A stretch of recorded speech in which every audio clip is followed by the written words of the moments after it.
दोस्तों नमस्कार। आज देश की राजधानी दिल्ली में दिल्ली पुलिस और बिहार पुलिस ने एक जॉइंट ऑपरेशन में 4 ऐसे बदमाशों को एनकाउंटर में ठोका है जो चारों किसी बड़ी वारदात की प्लानिंग कर रहे थे।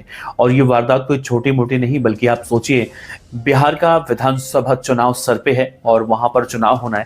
ऐसे में ये गैंगस्टर दरअसल बिहार के थे और बिहार में ही उस विधानसभा चुनाव से पहले बिहार का पूरा माहौल खराब करने की प्लानिंग कर रहे थे।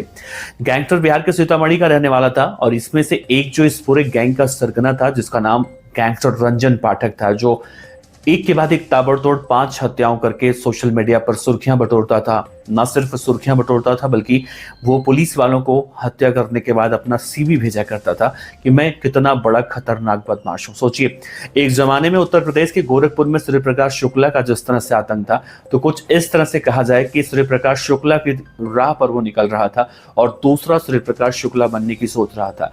लेकिन आज रात में 2:20 पर दिल्ली के द्वारका में दिल्ली पुलिस और बिहार पुलिस के जॉइंट ऑपरेशन में ये चारों बदमाश मारे गए। कौन था गैंगस्टर रंजन पाठक, आज के इस वीडियो में विस्तार से बताएंगे और साथ ही ये भी बताएंगे अब तक उसने किन किन वारदातों को अंजाम दिया था और कैसे बिहार से निकलकर अब दिल्ली में क्या करने आया था। क्या दिल्ली में बड़े बड़े गैंगस्टर जो ए कैटेगरी वाले हैं, लॉरेंस बिश्नोई, नीरज भवाना टाइप के, क्या वो इन सब बदमाशों के जरिए उनकी गैंग में शामिल होकर कुछ बड़ा कांड करने की तैयारी कर रहा था।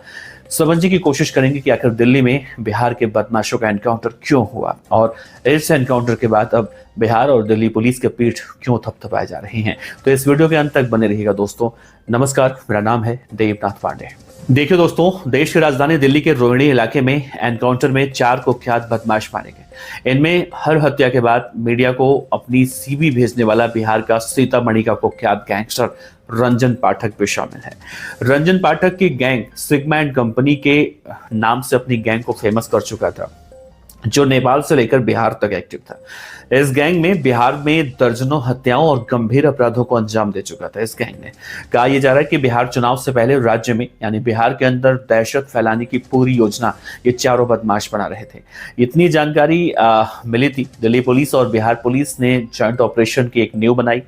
घटना करीब रात 2:20 पर हुई। जैसा मैंने जिक्र किया, रोहिणी के बहादुर शाह मार्ग पर डॉक्टर अंबेडकर चौक से पंसाली चौक तक पुलिस और 4 संदिग्ध अपराधियों के बीच ताबड़तोड़ गोलीबारी चली। चारों अपराधियों को तुरंत डॉक्टर बीएसए अस्पताल रोहिणी लेकर जाया गया, लेकिन इलाज के दौरान उन चारों की ही मौत हो गई। पुलिस की गोली का शिकार बने गैंगस्टर में 25 साल का रंजन पाठक, जिसके चर्चा मैं शुरू में कर रहा था। दरअसल बिहार के सीतामढ़ी जिले में ताबड़तोड़ हत्याकांड के बाद सुर्खियों में इसका नाम सामने आया और रंजन पाठक को बिहार पुलिस पिछले 1 महीने से